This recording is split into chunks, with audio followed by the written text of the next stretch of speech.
मातरम् वन्दे मातरम् सुजलां सुफलां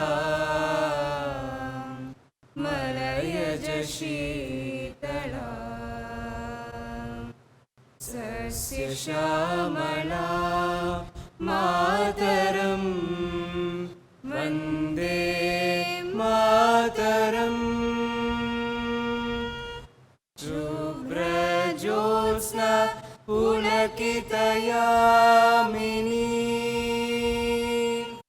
मुल्लकुसुमित द्रुमदलशोभिनी Suhasini सुमधुरभाषिणी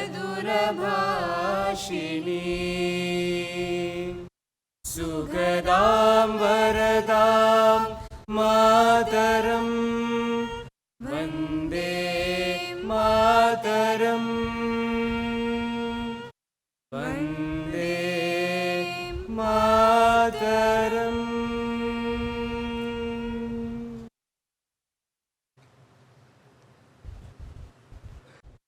I declare the convocation open.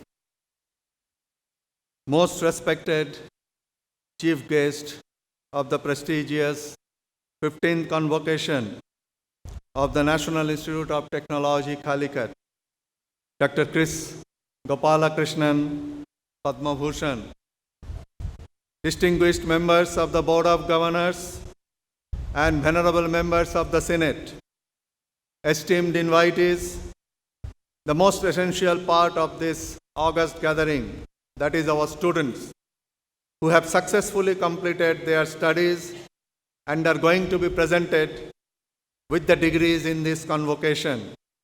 Their proud parents, honorable members of the faculty, officers and staff, reputable members of the media, beloved student volunteers, ladies and gentlemen, a very good evening to you all. The prevailing circumstances have made me assume the dual role of the chairperson of Board of Governors and also that of the director, White Para 7, Clause 4 of the NIT Act 2007 and the Para 7, Clause 15 of the First Statutes of NITs, since the position of the chairperson of Board of Governors is vacant. Accordingly, it will be my pleasant duty under Para 16, Clause 1 of the NIT Act 2007 to preside over the 15th convocation. First, I would like to express my sincere gratitude to all of you for being gracious enough in accepting our invitation and for finding time to be present here to witness the colorful ceremony of the 15th convocation of NIT Calicut. It is indeed a matter of great honor and privilege for me to heartily welcome all of you to this convocation personally and also on behalf of the Institute. We are fortunate to have with us Dr. Chris Gopalakrishnan, Padma Bhushan, as the chief guest on this significant occasion. Dr. Gopalakrishnan's life is an incredible example of excellence in education and industry.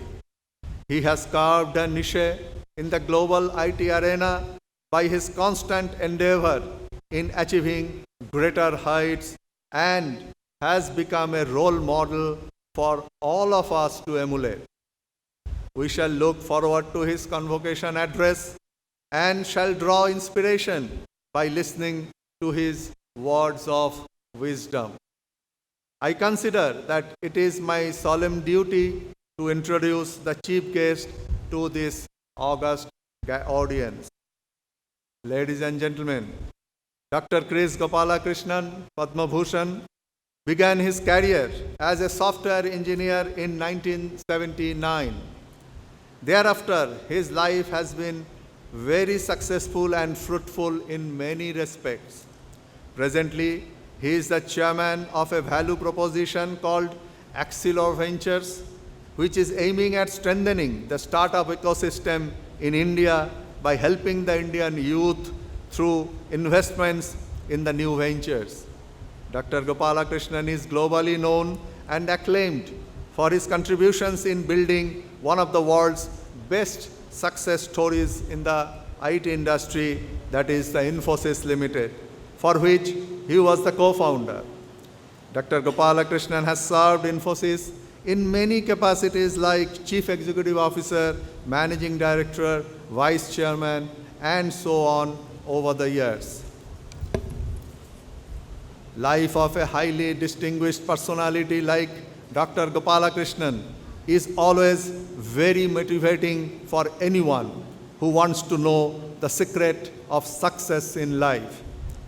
It is the sheer hard work and determination combined with superior intelligence that had made Dr. Gopalakrishnan to grow steadfast in his professional life from a humble beginning in his career as a software engineer at Patni Computer Systems way back in 1979. He could quickly rise to the position of assistant project manager in 1981. In the year 1981, Dr. Gopalakrishnan joined 6 like-minded personalities, namely Mr. N.R. Narayanamurthy and others, to start the venture Infosys Technologies Limited. The success story is now part of the industry folklore. Infosys could fill many gaps hitherto not achieved in the IT world. Because of his immense contributions, Dr. Gopalakrishnan has been recognized as a global business and technology visionary and has been voted as the top CEO IT services category in Institutional Investors' inaugural ranking of Asia's top executives. He was selected for the second Asian Corporate Director Recognition Award by the Corporate Governance Asia in 2011.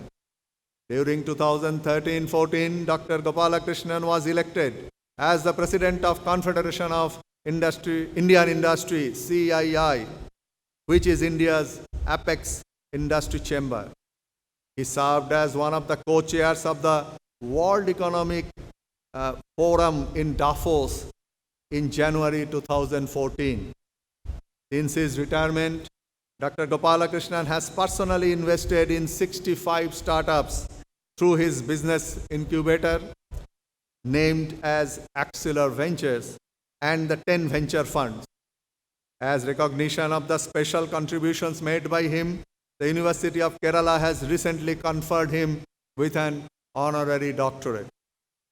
As I understand, Dr. Gopalakrishnan presently is a member of the Board of Governors of Okinawa Institute of Science and Technology, Japan, and is the Chairman Board of Governors of Indian Institute of Information Technology, Bangalore.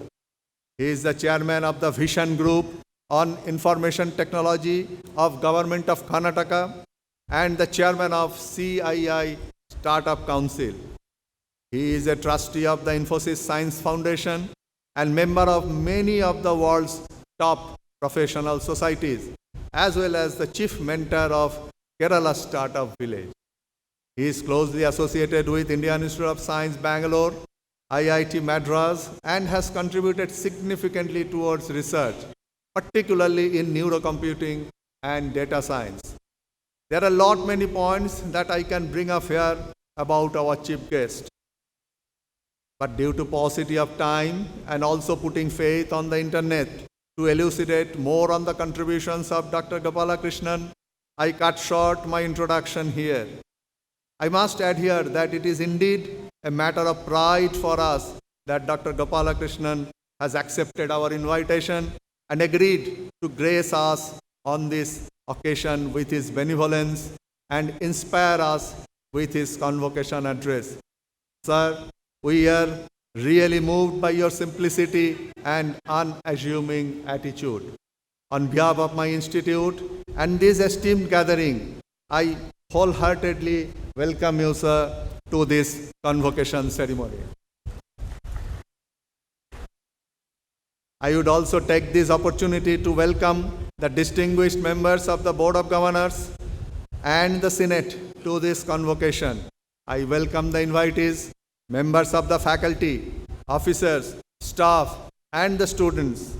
Importantly, I welcome the honorable members of the print and visual media to the convocation because they are our interface with the public. I welcome the beloved graduates and the valued parents to this convocation.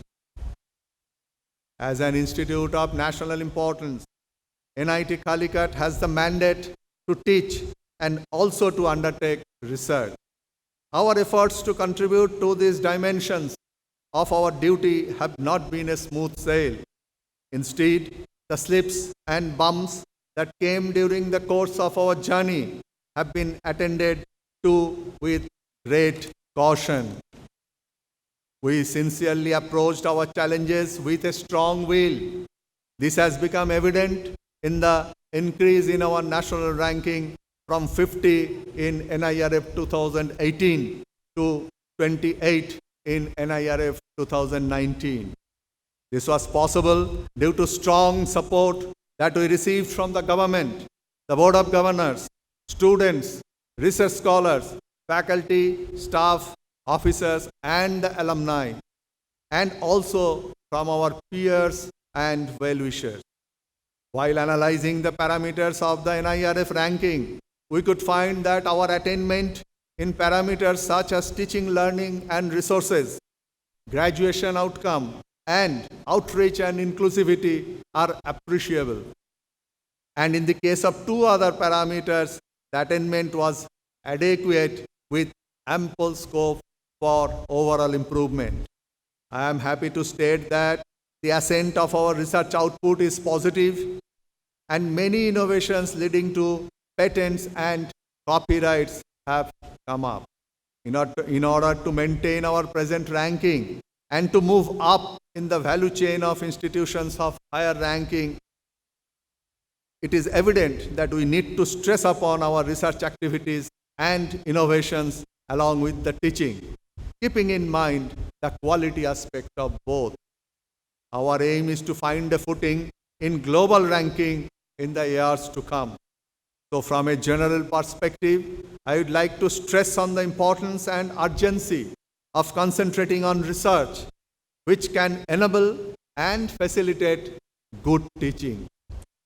I certainly believe and reaffirm that in the higher education sector, the research and teaching should go hand in hand and should work in tandem to become complementary as well as supplementary to each other.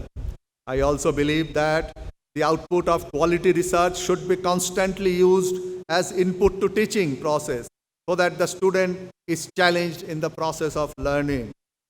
Former President of India and a highly revered teacher, Dr. Sarvepalli Radhakrishnan once said, so I quote, "When we think we know, we cease to learn," unquote. There are many problems yet to be understood and solved for enabling a better and sustainable life. So for us, research is indispensable as a nation, and I would like to stress that the academia has to take the lead. We can draw many examples from across the globe to prove the benefit of this intertwined approach, where the knowledge gained through research has enriched the process of teaching learning. Why? Because we can see from the history that the acquaintance and the constant pursuit of research open up the mind and create the expertise to explain the phenomena, process, or the design. I quote, "If we knew what it was we were doing, it would not be called research, would it?" Unquote. This was the question by none other than Professor Albert Einstein. There are 4 aspects that make a teacher dear to the student: attitude, approach, delivery, and knowledge. Exposure to new situations lead to new knowledge, and that is what we gain through research. So we at NIT Calicut believe that we have a commitment to the nation, not only to train and educate professionals in the field of engineering, architecture, science, and management, but also to conduct innovative research and carry out practically relevant projects to address the issues faced by our country in particular and humanity in general. Opportunities like Gyan, Spark, etc. are providing avenues for our faculty to reach out to the academia abroad as well. We reaffirm our responsibility in these affairs and reiterate that we shall encourage innovative ideas, interdisciplinary research, and outcome-based education. Moreover, as a proponent of self-employment, this institute has enabled and facilitated many success stories in entrepreneurship in this part of the country that includes the nurturing of more than 60 startups through our technology business incubator TBI in the last 15 years, in which many members of our faculty and staff have contributed directly or indirectly in mentoring the startups. Some of the companies have flourished to become multi-million enterprises today. Our incubator has turned out to be an accelerator with the recent funding that we could get from Nidhi Prayas and the agencies like MSME, DST, NSTEDB, etc. On this solemn occasion of this convocation, I would also like to put forward to you the short report on the academic and research works which we have undertaken for the last 1 year and the summary of our placement and outreach activities. A new UG program leading to BTech degree in material science and engineering has been introduced in the current academic year.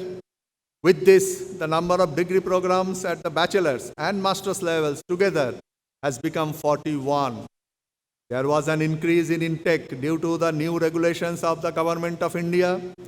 All these have cumulatively contributed to an all-time increase in the UG admission, going to the level of more than 1,200, which is the highest among all NITs. Annually, PhD fellowships to the tune of 100 are offered by the institute, apart from the UGC, CSIR, AICTE fellowships. Postdoctoral positions are also offered to the candidates who secure fellowships from the national agencies. We continuously make innovations in the curricula so as to line up with the globally accepted framework of outcome-based education. We are also creating enablers for the international movement of students by introducing special electives on foreign languages like French and German. It is heartening to note that our score in graduation outcome in NIRF 2019 was comparable, if not better, than the best institutions of our country. Even though internship is not part of the syllabi of all the programs, we encourage and also facilitate internship, especially for the undergraduate students. Recently, 2 students have gone for 2 months internship to universities in Canada under the TechIP MyTax scheme of Government of India. And many have undergone industrial internships from 2 weeks to 2 months. Our campus placement has been very active. There were instances of exceptionally high offers for some students. During the last year, we have received sanction of about rupees 6 crores for the sponsored research project apart from consultancy.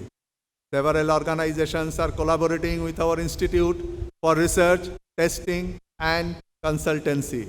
DST, SERB, KSC, STE, Airport Authority of India, Central Water Commission, Defense Research and Development Organization, National Thermal Power Corporation, Hindustan Petrochemical Corporation, Indian Railways, PWD, etc. are some of our collaborators or clients. The seed grant support for new faculty is an incentive for doing fast-track research. Last year, 7 patents have been filed from NITC, and we were also successful in getting quite a few patents granted in the recent past. Through the many faculty development programs conducted by our faculty, more than 300 faculty members from various educational institutes have been benefited. The summer internship program to external undergraduate and PhD students have attracted about 100 students during the summer vacation period.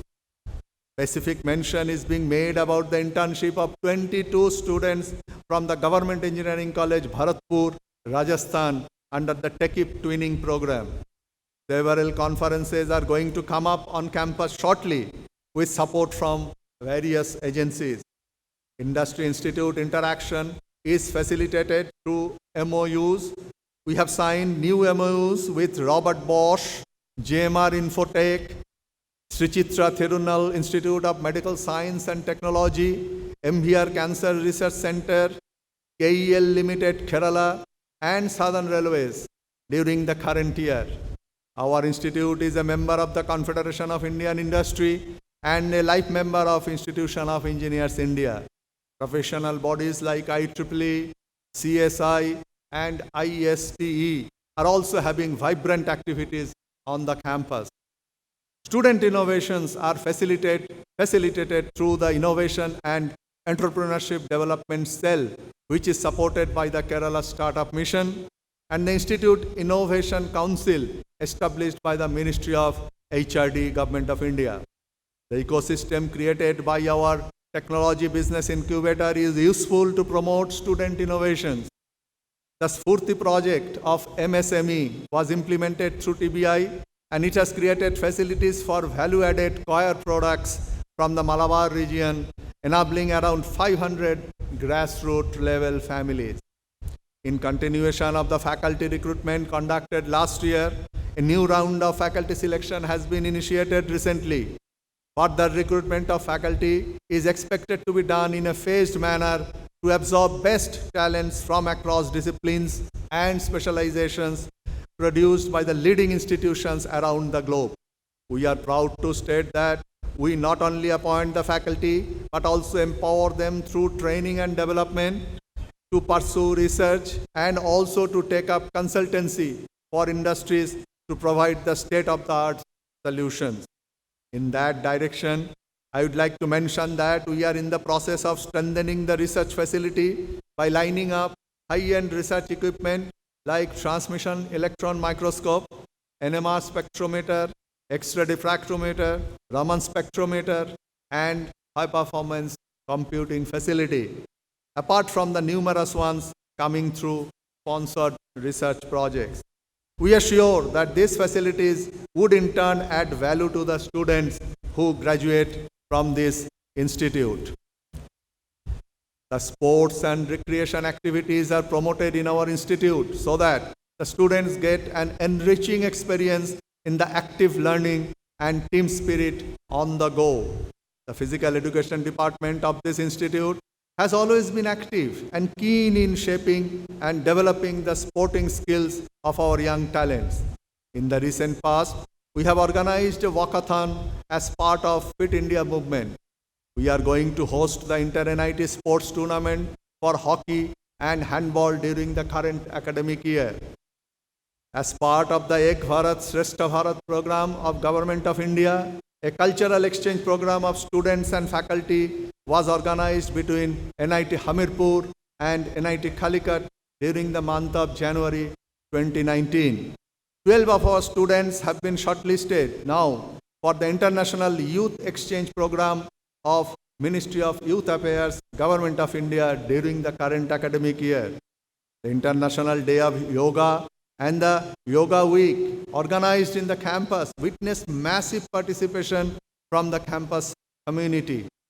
Our health center and the Astor Mims Hospital Calicut, along with the Human Value Group of NITC, jointly organized a first responder workshop where the basic life-saving training was given to the participants.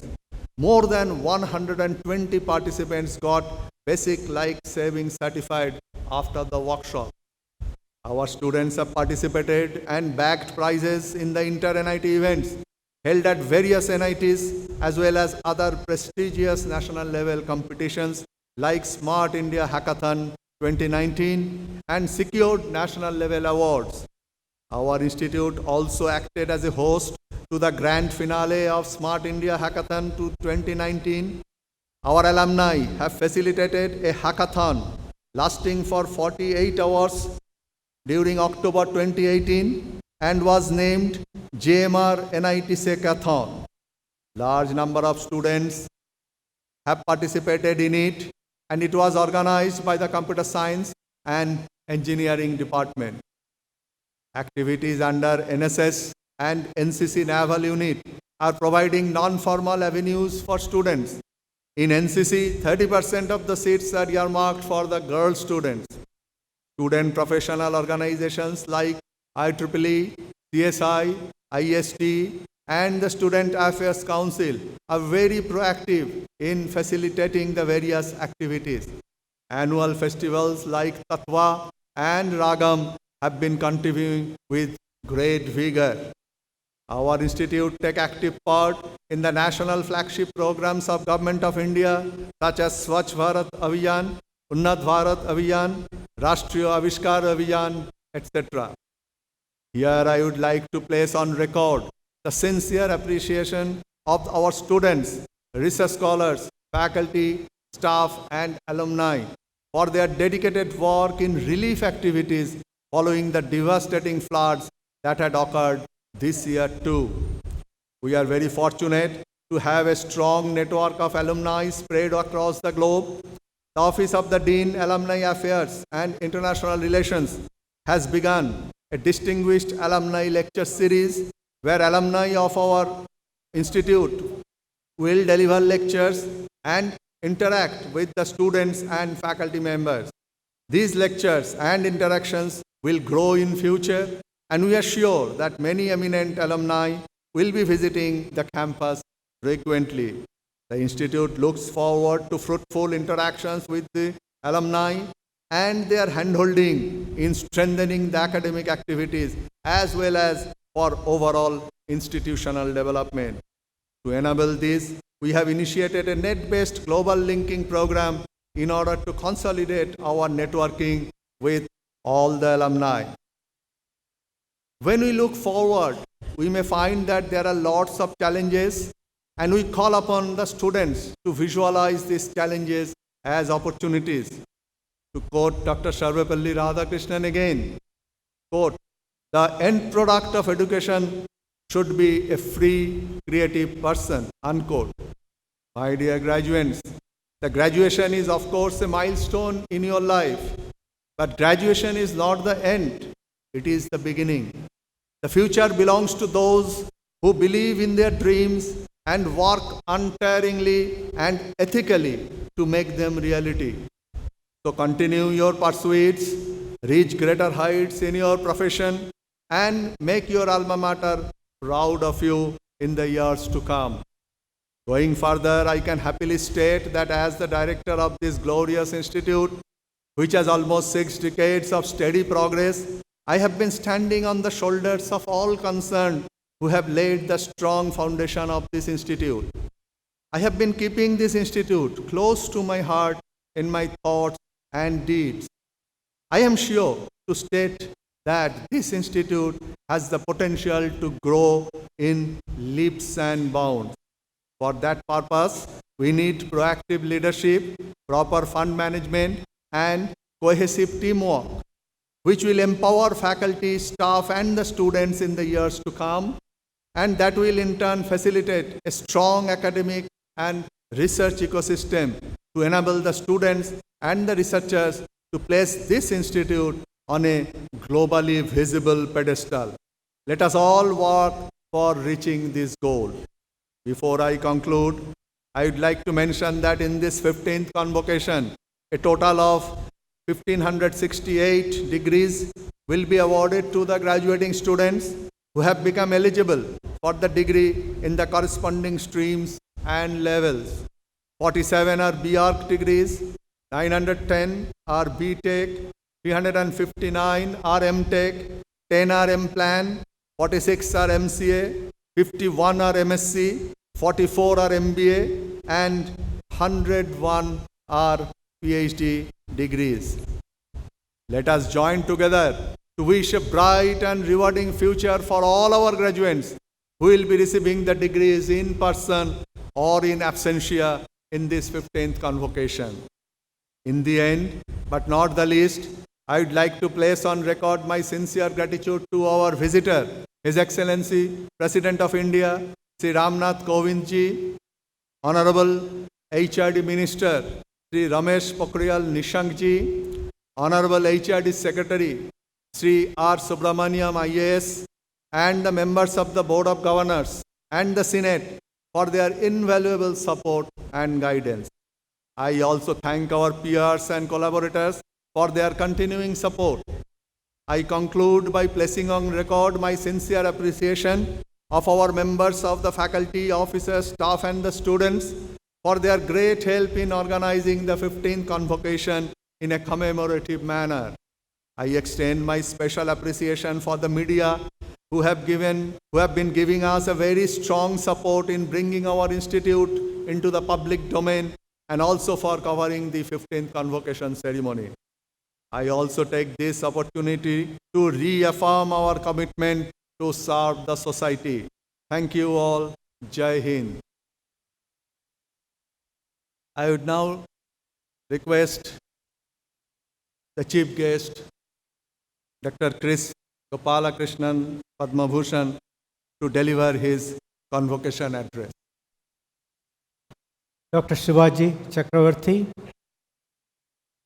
members of the Board of Governors, members of the Senate, faculty, students, the graduating students, the parents, relatives, and friends, members of the public. It's an honor and privilege for me to participate in this year's convocation at NIT Calicut. On this joyous occasion, let me begin by congratulating all the graduates, their teachers, and parents. You will now leave the portals of this institute to start the next innings in your life, in a job in industry, or in academia, or maybe research. You are well prepared to face whatever challenges that life throws at you. I want to share with you some of my thoughts on the future based on my experiences over the last 40 years working in and leading the technology industry, and now, of course, supporting and mentoring startups. NIT Calicut is ranked 28th in the engineering category and ranked number 3 in the architecture category as per the recent NIRF 2019 ranking. Congratulations to the faculty, students, and staff of this institute. I paused here because I thought some of you at least must be applauding this achievement.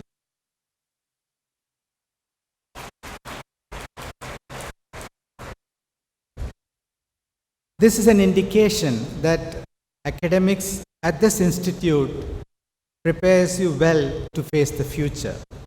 But still, many of you would be apprehensive. I think many of you are really apprehensive. I think that's why they're not clapping, right? They're very apprehensive right now about what is in store for you as you step out from the safety net provided by your parents, teachers, and this institute. So let me share my thoughts in this regard.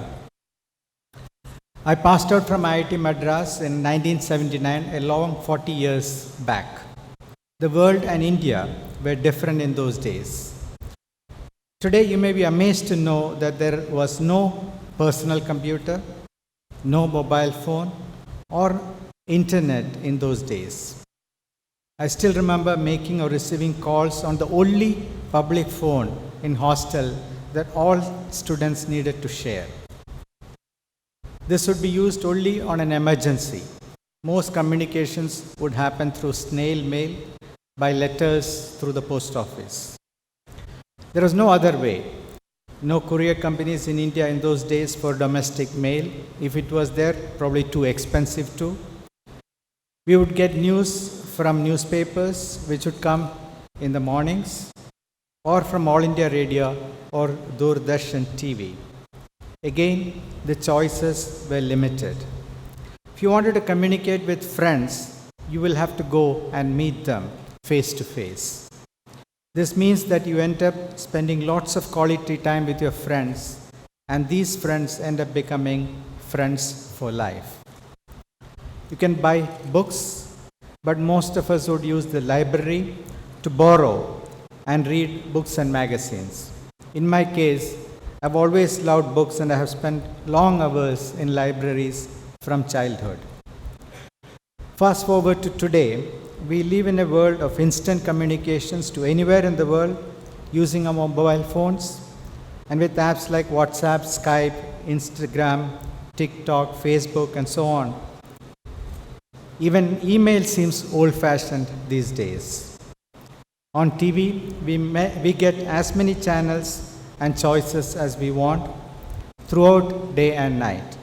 More and more we watch the programs on our mobile devices at our convenience through asynchronous mode based on our choice.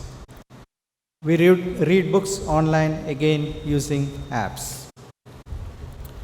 Since the choices for knowledge seem almost infinite, we need to learn to sort through the clutter and read what is important and relevant for our betterment.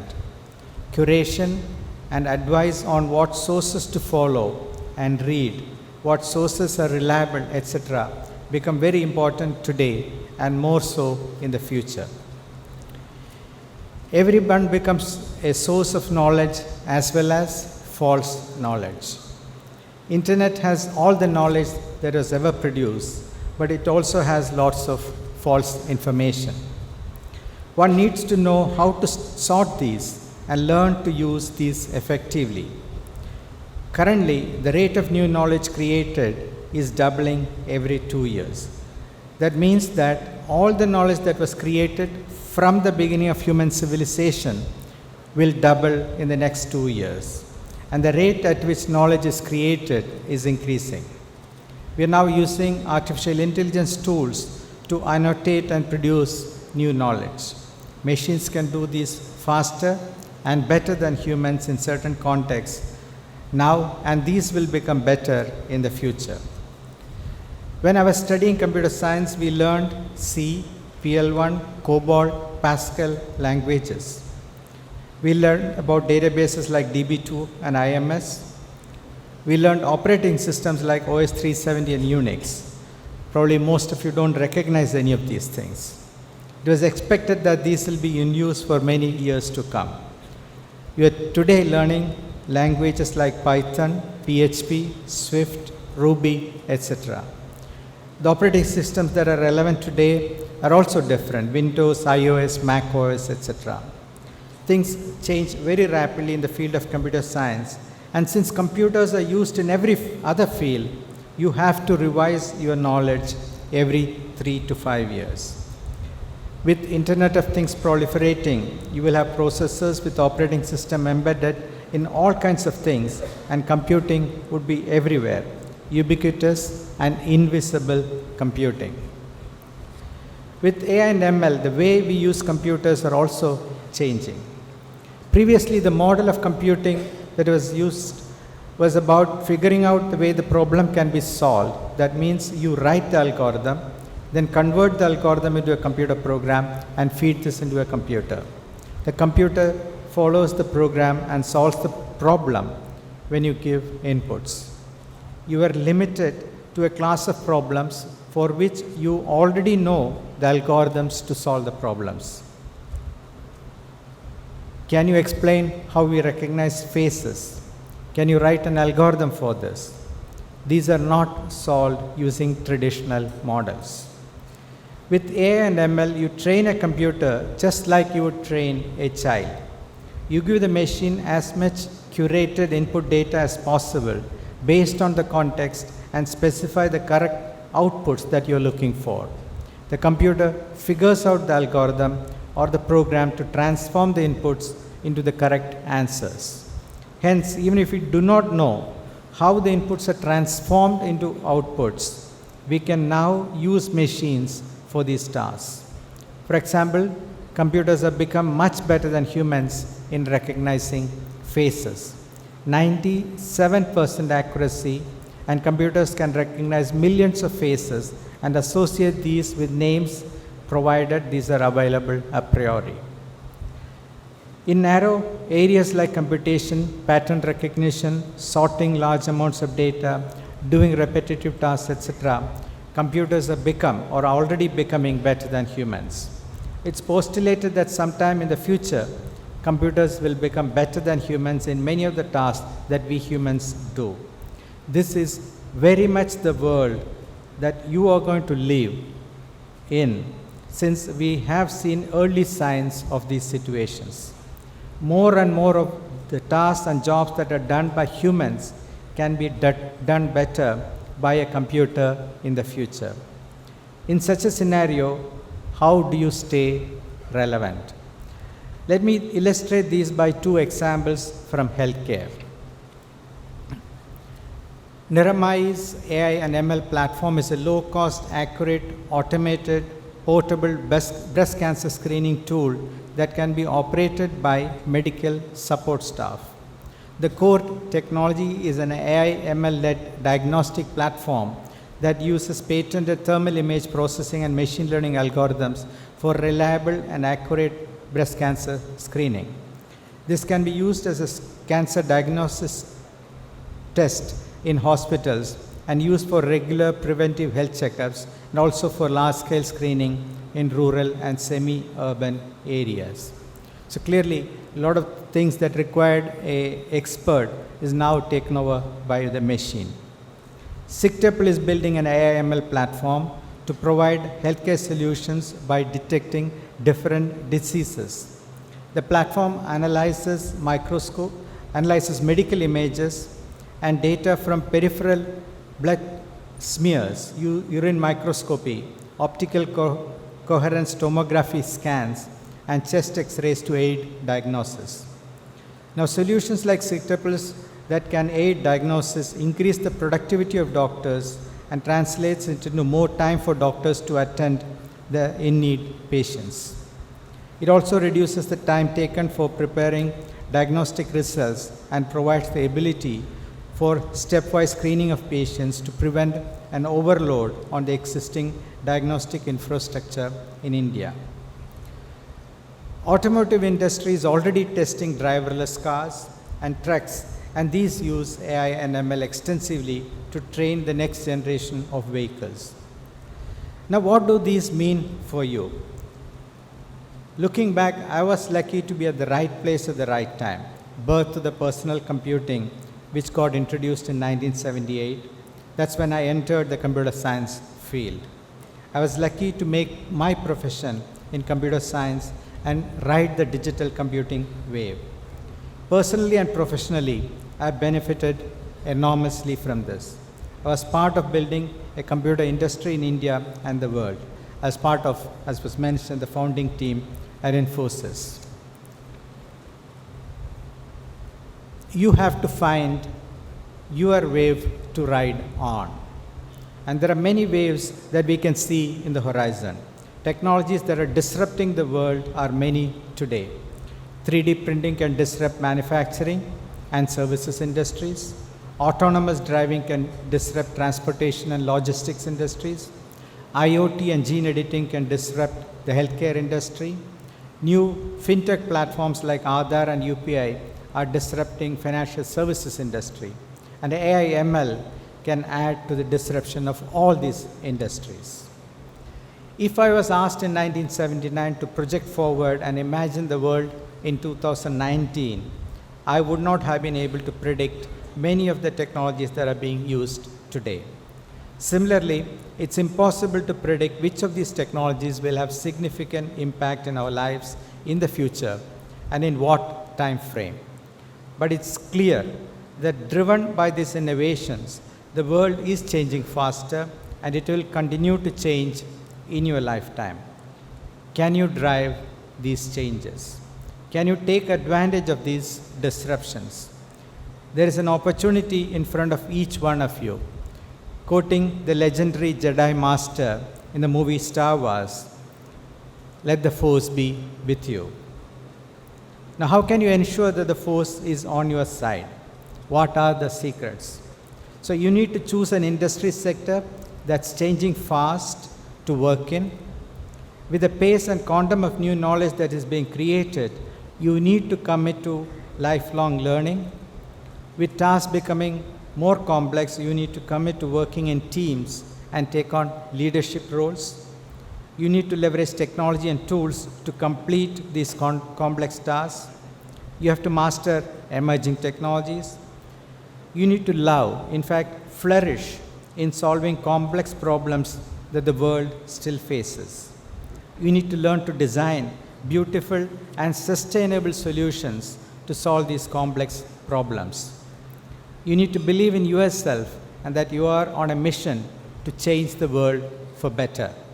You need to select the best icons to emulate in your life, leaders that have changed the world. Quoting Steve Jobs, the people who are crazy enough to think that they can change the world are the ones who do.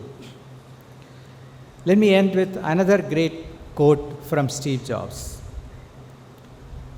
Your work is going to fill a large part of your life, and the only way to be truly satisfied is to do what you believe is great work. And the only way to do great work is to love what you do. If you haven't found it yet, keep looking. Do not settle. As with all matters of the heart, you will know when you find it. Thank you for listening patiently and wishing you all the very best. Thank you.